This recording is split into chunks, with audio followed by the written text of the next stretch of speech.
Muy buenas noches, saludo cordial para todos nuestros televidentes. Ya estamos en Su Caso en Casa, el programa que de lunes a viernes a las 6:25 de la tarde permite que dialoguemos sobre los temas jurídicos, dialogar en su casa, con los vecinos, con los amigos y con los expertos en las distintas áreas del derecho. Aquí no se trata de dar una cátedra para estudiantes de derecho, aunque sabemos que en varias facultades del país ven el programa y los mismos docentes lo recomiendan, sino que todos podamos entender el tema del derecho de una manera muy sencilla. Es más, hasta en las mismas facultades de derecho, qué bueno que los docentes les digan a sus estudiantes que a veces los tecnicismos dejémoslos para el tema de las audiencias y para ciertos efectos, pero para hablar con la gente del común no es necesario adornarse mucho ni buscar palabras rebuscadas, valga la redundancia, para demostrar que tenemos conocimientos en esta área. Hoy vamos a hablar sobre la pensión especial de vejez para personas con actividades de alto riesgo y vamos a aprovechar también para responder una inquietud de uno de nuestros televidentes quien nos escribió al correo electrónico. Sobre esto me quiero detener unos segunditos. Nos escriben al correo, cuando nos escriban pues traten de darnos cuál es el tema que desean saber, porque a veces dicen que no encuentran las líneas telefónicas, que hay mucha dificultad.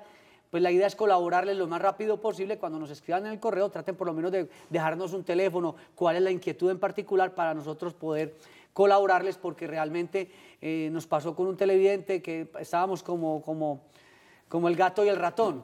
No dejaba teléfono, no decía cuál era el tema y se volvió difícil. Ya hoy pues pudimos resolver la inquietud, pero fue una gran dificultad que se nos presentó y la idea es poderles servir a ustedes. Entonces vamos a hablar sobre las pensiones de alto riesgo con el doctor Jaime Humberto Salazar, abogado, especialista en Derecho de la Seguridad Social, Derecho Laboral, quien ha sido pues magistrado también y tiene una maestría relacionada con fondos privados de pensiones de Alcalá, España.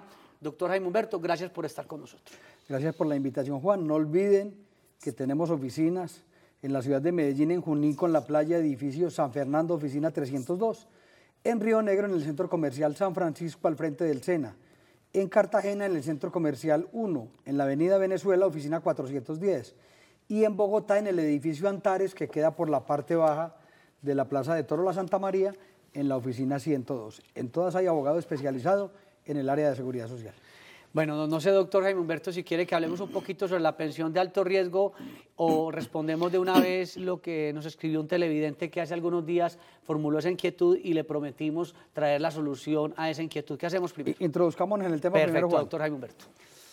Pensiones de alto riesgo. Una finalidad clarísima y es proteger la salud del trabajador porque está expuesto a un riesgo, digamos que a un riesgo no inminente de muerte, porque la gente confunde actividades de alto riesgo.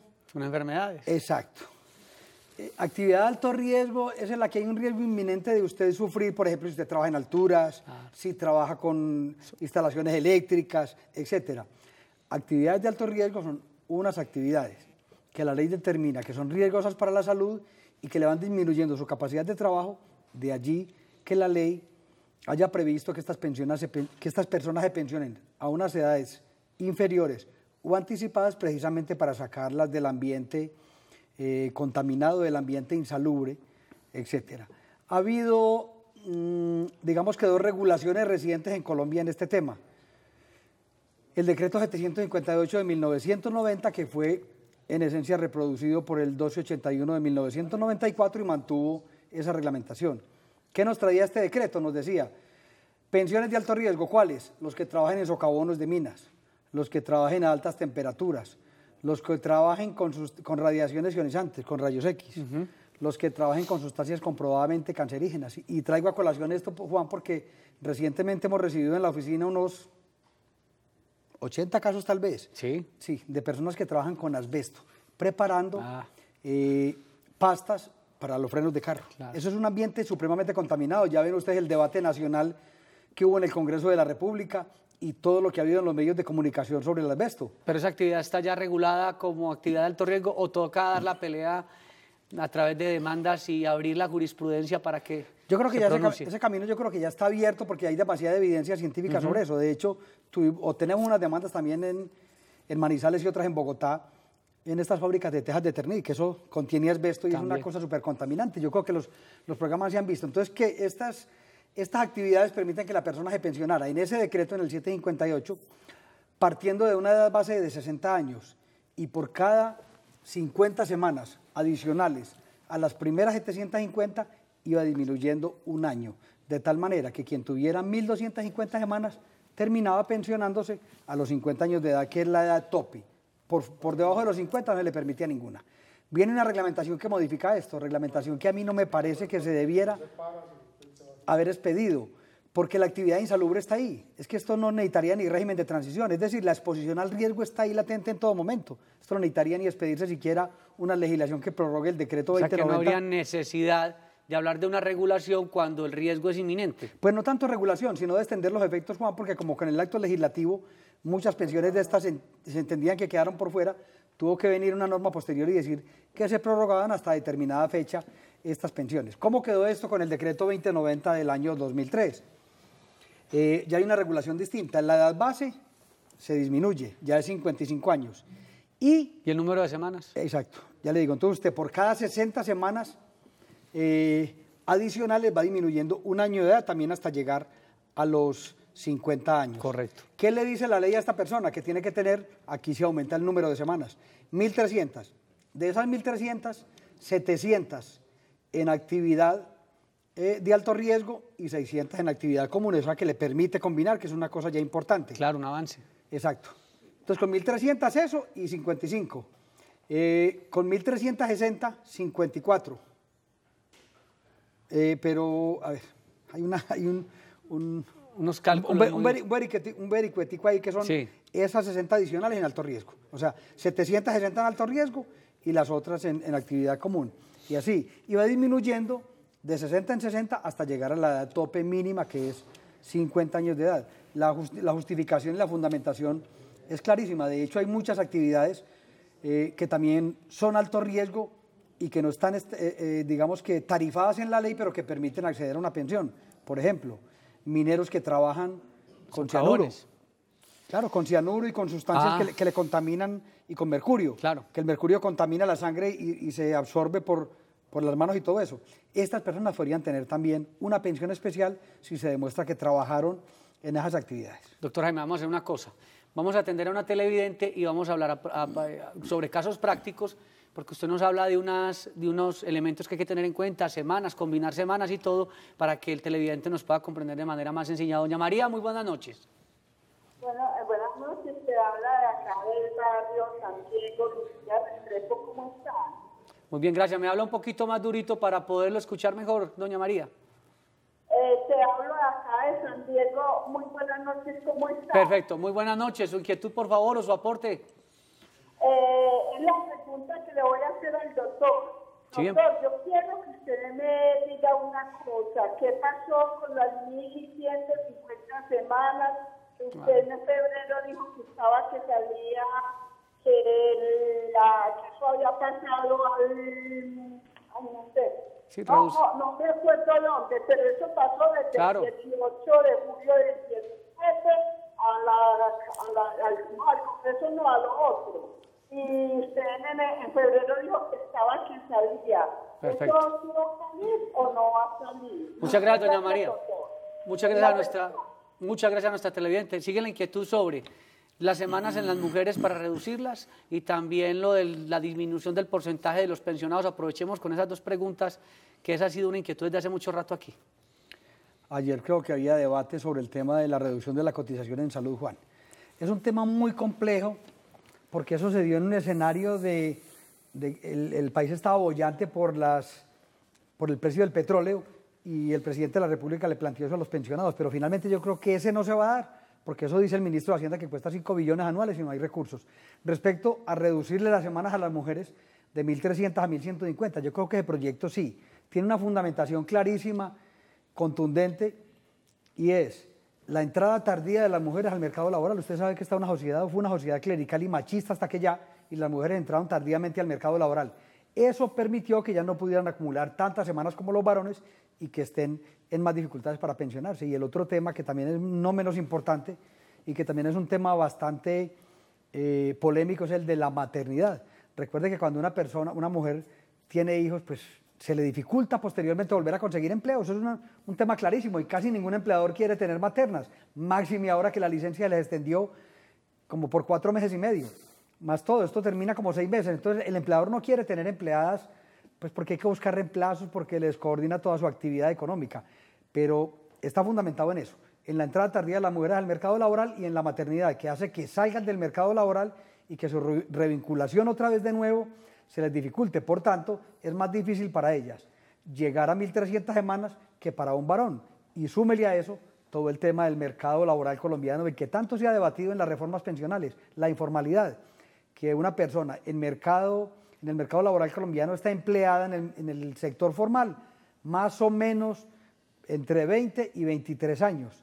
Entonces 23 años, 1.150 semanas. Es casi que de justicia con las mujeres que les reduzcan las semanas a estas. Pese a que los contradictores del proyecto Juan dicen que no, pero es que las mujeres tienen más expectativa de vida y se van a pensionar con menos semanas. Eso es cierto, muy rara. Sí, esa es una variable para estudiar hacia futuro. Pero no para qué pasa con vincularse la al mercado, modificación, como usted lo acaba de mencionar. pero no en este momento, sí. Doctor Jaime Humberto, hoy estamos hablando entonces sobre las pensiones para actividades de alto riesgo y vamos a hablar con ejemplos de un televidente quien nos escribió, porque usted habla sobre la combinación de algunas semanas en actividad de alto riesgo y semanas de manera convencional. Vamos a revisar entonces esta pregunta para ver si este señor, por ejemplo, podría aplicar para esa pensión.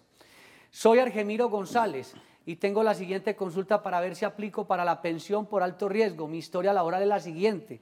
Laboré 7 años con la Fiscalía General de la Nación, con funciones de policía judicial, labor de alto riesgo. Llevo laborando 16 años continuos en el sector de hidrocarburos en actividades de alto riesgo. Actualmente tengo acumuladas 1.250 semanas de cotización y 51 años de edad. La pregunta del televidente es que si al cumplir los 55 años de edad puedo aplicar para la pensión por alto riesgo. Agradezco la atención y el concepto jurídico, pues dice que ve el programa diariamente. Muchas gracias, don Argemiro González. Doctor Jaime Humberto. Una pelea que venimos dando hace mucho rato, Juan, pero que no ha tenido eco ni en juzgado ni en tribunales. Es decir, que se respetara ese régimen del decreto 758 de 1990 que reprodujo el 1281 de 1994. Pero el señor, si nos atenemos a lo que hay hoy en la legislación, no clasificaría. Primero, no tiene 1.300 y recuerde que el 2090 le exige 1.300. De esas tiene que tener 700 en alto riesgo y 600 en actividad normal para pensionarse a los 55. Tercero, habla del sector de hidrocarburos. No todo el que trabaja en hidrocarburos está sujeto al riesgo. Hoy venía ahorita hablando de un señor que trabajó en el Cerrejón, pero el señor era mecánico de estos aparatos para mover carbón. Entonces, es decir, él no estaba en la mina expuesto al riesgo porque no estaba dispersando esas partículas de carbón que dan una enfermedad que llaman tracosis. Entonces, digamos que en esencia no estaba sujeto al riesgo. Y otra cosa que pesa contra él es que hay una decisión de la Corte Constitucional que excluyó a los del CTI como actividad de alto riesgo y andamos en una pelea tremenda también con eso. Entonces, en principio podríamos decir que este señor no clasifica con lo que hay hoy día, con lo que hay en las decisiones judiciales, en la Corte Suprema de Justicia, que es el órgano de cierre en materia ordinaria laboral, sobre lo que, o lo mejor, los requisitos que se deben cumplir para que una persona acredite actividad de alto riesgo y semanas. Bueno, vamos con más televidentes. Piedad, desde Caldas, muy buenas noches. ¿Cómo están? Muy bien, gracias. Para felicitarlos por el programa. Muy amable. Mira, para preguntarte algo. Mi esposo tiene, desde en diciembre, viene muy enfermo. A ver si, pues como que califica con lo de la pensión por enfermedad. Él tiene 1.080 semanas cotizadas.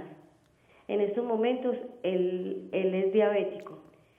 Tiene el manguito rotador afectado, no lo pueden operar por la diabetes.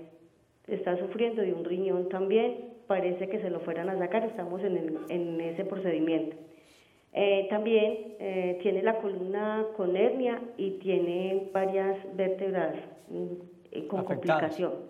Entonces no sé si él califica para lo de la pensión por enfermedad. Bueno, hay una diferencia y muchas gracias al televidente. Hoy estamos hablando de actividades de alto riesgo, pero valdría la pena, doctor Jaime Humberto, que analicemos el caso de la televidente. En principio le diría que sí por todas las enfermedades que está padeciendo. La idea es que se acerque por la oficina para yo explicarle cuál es el procedimiento para iniciar el trámite de calificación de la invalidez. En toda pensión por invalidez, por lo primero que hay que arrancar es por la calificación, y eso implica que un médico de los que tratan al señor le haga el diagnóstico, le haga el pronóstico, le haga las posibles medidas de recuperación y en caso de que el pronóstico sea desfavorable, que lo remita al médico laboral para que éste lo califique. Dependiendo de la merma de capacidad laboral que le den, ya procedemos o a iniciar el trámite de la pensión o a impugnar el dictamen. Entonces la sugerencia es, acérquese por la oficina, recuerde, edificio San Fernando, Junín con la playa, oficina 302, para darle la asesoría y para que arranquemos el trámite de la calificación. Y muy importante, doctor Jaime Humberto Salazar, y para los televidentes, cuando nos llaman televidentes como el anterior, siempre lo más importante es buscar la calificación para ir construyendo ese porcentaje y ya después revisar con mayores elementos si es posible realizar o tramitar esa pensión de invalidez. Vamos a ir a una corta pausa y después de la pausa les seguiremos contando sobre tips importantes para las pensiones de vejez por actividades de alto riesgo. Ya regresamos.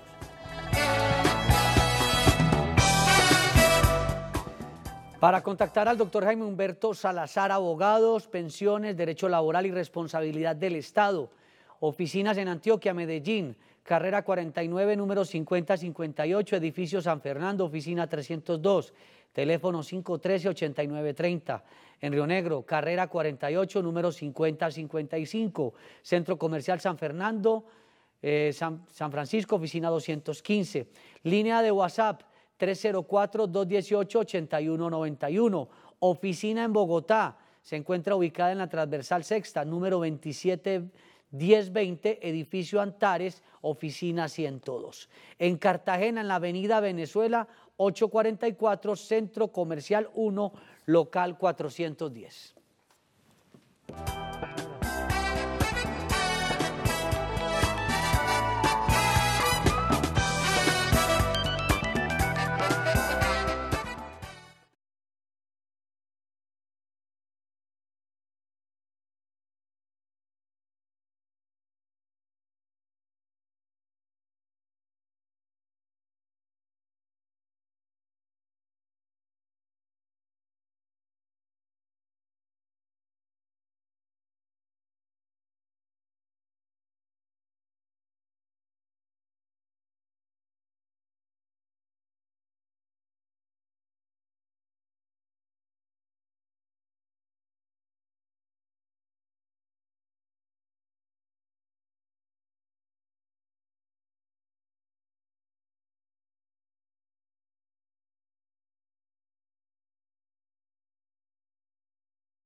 Bueno, hoy estamos hablando sobre las pensiones de vejez por actividades de alto riesgo, no por enfermedades, lo acaba de aclarar el doctor Jaime Humberto Salazar, así que vamos a tomar atenta nota sobre estos datos. La pensión especial de vejez por actividad riesgosa es una pensión anticipada, establecida en beneficio de aquellos trabajadores cuyas labores pueden catalogarse como altamente riesgosas, pues afectan la expectativa de vida saludable o imponen al afiliado la necesidad de retirarse del mercado laboral por adelantado. ¿Quiénes podrían ser? Trabajadores mineros que presten su servicio en socavones o su labor sea subterránea, trabajadores dedicados a actividades que impliquen exposición a altas temperaturas, trabajadores expuestos a radiaciones ionizantes, como lo dijo el doctor Jaime Humberto hace unos minutos, y trabajadores expuestos o que operen sustancias comprobadamente cancerígenas, entre otras, porque ahí son varias las actividades. Don Orlando, muy buenas noches.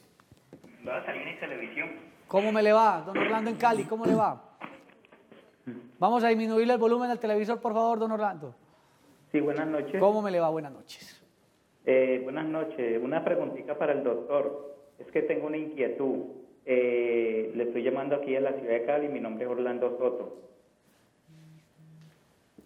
Bien pueda, claro. Una preguntita al doctor. Doctor, es que en estos días viene en el canal institucional, el Congreso está autorizando la reducción de la edad en nosotros las personas pues que estamos próximas a pensionarnos. Que no falta la firma del señor presidente, entonces quería saber si usted pues tiene algún conocimiento de eso para que nos lo aclare a todos los televidentes. No, señor. Recuerde que la última reforma que hubo fue una reforma constitucional. Como no habían podido reformar por ley, tocó reformar la Constitución y tal vez es el único país del mundo, Colombia, que tiene normas pensionales en su Constitución política, pero ahí están. Y esa norma antes aumentó las edades, 57-62, al darle fenecimiento al régimen de transición a más tardar el 31 de diciembre del año 2014. Para algunos había muerto el régimen de transición en 2010. Entonces no creo que haya proyecto, inclusive los proyectos futuros lo que pretenden es aumentar edades y semanas y no disminuir, porque tienen la excusa de la carga fiscal que está representando el sistema pensional en las finanzas del Estado. Antes es muy probable, doctor Jaime Humberto, que, y no es para alarmar a los televidentes, pero sí revisar muy bien cómo hacemos las cotizaciones, no esperar a hacer cotizaciones, no voy a esperar unos años, estoy muy joven, no, porque el tema probablemente va a ser aumento de semanas, aumentar edades. Eso es como la lógica, porque están hablando también del sistema de pilares, que es como una combinación de fondos privados con régimen de prima media. Vamos a ver qué pasa. Es un sistema perverso el de pilares, porque lo que no le gusta. No, porque le dicen en prima media cotice hasta 1 o 2 salarios mínimos. Correcto. Y de ahí para arriba para los privados. En privados, Juan, es imposible construir un capital importante para usted tener una mesada pensional. Es que imagínese que el ejercicio que hice yo cuando presenté el trabajo de grado en la especialización en Derecho Constitucional es que una persona en Colombia que cotice con salario mínimo tiene que cotizar 47 años para poder consolidar el capital para una pensión de salario mínimo. Y contando con que todos los años la cuenta crezca a una tasa técnica del 5%. Absurdo. Y recuerde que las inversiones de los fondos son variantes. Eso a la final puede que suba, pero son así, son cíclicas. Claro. Entonces es imposible. Entonces me parece que es un sistema perverso. Eso debía mantenerse y el régimen de prima media, que es el menos malo, digámoslo así. Sí, señor. Sigamos hablando entonces de las pensiones para actividades de alto riesgo. ¿Qué otros aspectos deben tener en cuenta el televidente? Porque no basta con que esté trabajando en una empresa donde haya esa actividad, sino que definitivamente realice esa actividad. Claro, casi siempre ¿Cómo se ubica? Hay que pedirle certificado a los empleadores, donde le dicen, y lo pide Colpensiones, que están laborando en esta actividad. Por ejemplo, este señor trabaja en socavones de mina desde hace 10 años, en jornada de tal a tal, tiene tal salario, todo esto. ¿Se paga o no se paga cotización especial? Que es un tema de debate. Hasta el decreto 2090 del año 2003 y después del 1281 del 94, se pagaban 6 puntos adicionales de cotización especial para que estas personas pudieran acceder a la pensión. 6 puntos adicionales a lo que se paga por pensión normal, ¿cierto? Correcto. Después del decreto 2090 del año 2003 se pagan 10 puntos adicionales que son con cargo al empleador. El empleador es el que tiene que pagar los puntos adicionales de cotización. Si no los pagó, pues al trabajador hay que darle la pensión en actividad de alto riesgo. Y ya lo otro es un problema entre empleador y entidad de seguridad social para que le cobre si es que incurrió en mora, si hay un pago inexacto, etcétera. De eso inclusive hay unas decisiones de la Corte del doctor Luis Javier Osorio del año 2008 tal vez. ¿Y qué tanto, doctor Jaime Humberto, se dan ese tipo de pensiones anticipadas por alto riesgo? Porque lo que logra uno escucharle a usted y entender es que no es tan sencillo, porque tiene unos requisitos muy específicos y además me imagino que hay que dar la pelea a veces jurídicamente para lograr el reconocimiento. No, se dan mucho, Juan. Por ejemplo, aquí en Medellín hemos tramitado infinidad de pensiones de técnicos de rayos X. Hemos tramitado en la zona del suroeste. ¿Pero dando la pelea? No, sin pelear. Sin pelear. En vía administrativa, en Angelópolis, en Titiribí, en Venecia, en Amagá, en todos estos pueblos mineros hemos tramitado cantidad de pensiones de alto riesgo. En una mina de arena que hubo en Titiribí y en otra que tiene Sumicol, sacamos muchas pensiones por silicosis. Ahí hay una mina y la persona aspersa o por la vía respiratoria partículas de silicio. y produce una enfermedad que se llama silicosis, que es gravísima para los pulmones, y se sacan pensiones especiales. Hemos sacado, o sacamos en la época, porque ya Simesa no existe, estos hornos que habían aquí en la avenida Industriales, Siderúrgica Medellín S.A., muchas pensiones saqué de Simesa, iniciando mi litigio laboral y de seguridad social.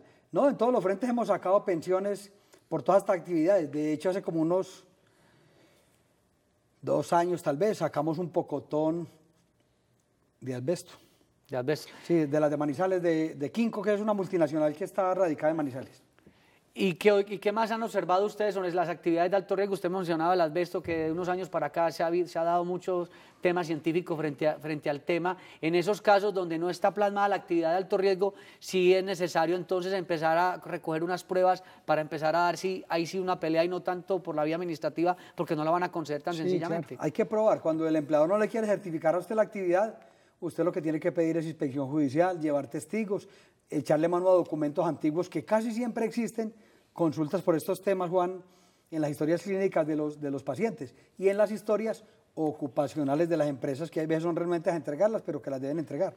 Allí se registran todos estos acontecimientos que van sufriendo ellos por el tema del asbesto, por el tema de la silicosis, etcétera. Y eso ayuda en los casos en que hay que ir a un proceso judicial a debatir el tema de la pensión de alto riesgo. Doctor Jaime, para concluir brevemente, ¿el monto de la pensión para una pensión anticipada por alto riesgo tiene alguna tasa de reemplazo específica? ¿Funciona en fondos privados también? ¿Cómo funciona allí el monto de esa pensión? Vea, el monto es el mismo de una de vejez, con o sin transición. Correcto. Entonces los del 281 coge con transición y hasta el 90% con 1.250.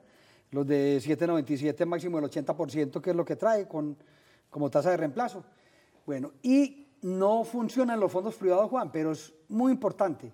Las personas que han laborado en actividades de alto riesgo y que se trasladaron al régimen de ahorro individual y quieren regresar, yo creo que hay un ingrediente adicional. La administradora de pensiones le tenía que haber dicho en su momento, a ver, ¿qué actividad cumple usted? Tengo una actividad de alto riesgo, entonces no se vaya a ir porque usted tiene aquí unos beneficios muy importantes que no le va a otorgar el régimen de ahorro individual. Ahí también fallan los fondos o las administradoras al deber de información. Una ineficacia objetiva del traslado. Clarísima. Doctor Jaime Humberto, muchas gracias por estar con nosotros y explicarnos estos temas tan importantes en materia de pensiones para nuestros televidentes. Muchas gracias. A ustedes, Juan, buenas noches y el próximo lunes nos veremos por acá mismo. Estuvo también con ustedes Juan Carlos Hurtado Ochoa en la dirección y presentación de este espacio informativo. No se vayan, a las 7 de la noche la emisión estelar de Teleantioquia Noticias y quienes nos ven en la repetición a las 6 de la mañana, Consejo de Redacción. Muchas gracias.